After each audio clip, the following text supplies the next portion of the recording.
പറയുന്നുണ്ട്. Mock respect പഠിപ്പിച്ചിട്ടില്ല, respect ഇല്ലാത്തതാണ്, സത്യം മാത്രം, ഭയങ്കര ഇറിറ്റേറ്റിംഗ്, അങ്ങനെ ഒട്ടും റെസ്പെക്റ്റ് ഇല്ലാത്തത്, അഹങ്കാരി, അങ്ങനെയൊക്കെ കുറേ ആൾക്കാർ വന്ന് പറയുന്നുണ്ട്. സത്യമാണെങ്കിലും എനിക്ക് അംഗീകരിച്ചു കൊടുക്കാൻ പറ്റുമോ?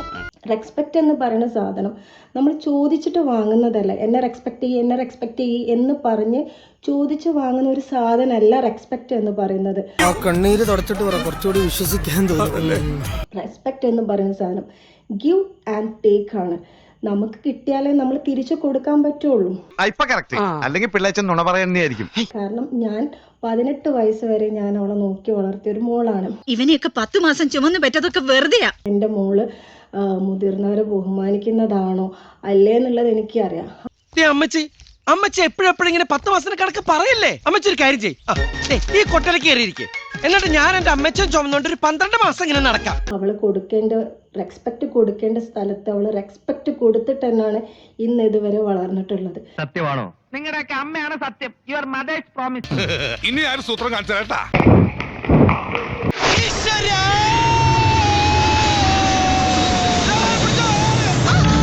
മുല്ലപ്പൂ പോലിരുന്ന ചുണ്ട് അയില വറുത്ത പോലെ അഖിലടി. അതായത് ഈ ഒരു പെൺകുട്ടി ബിഗ് ബോസിൽ നിന്നും പുറത്തു വന്നപ്പോൾ അവളുടെ ഉമ്മയും കാമുകനും അടുത്ത് നിൽക്കുന്നുണ്ട്. എന്നാൽ അവൾ ഓടിച്ചെന്ന് കെട്ടിപ്പിടിച്ചത് ഈ പയ്യനെയാണ് എന്നുള്ളതാണ്.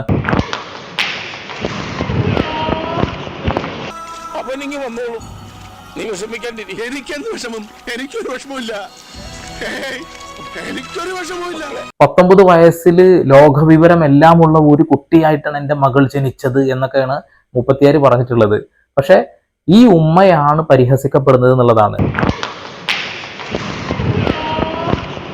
Thank you sir.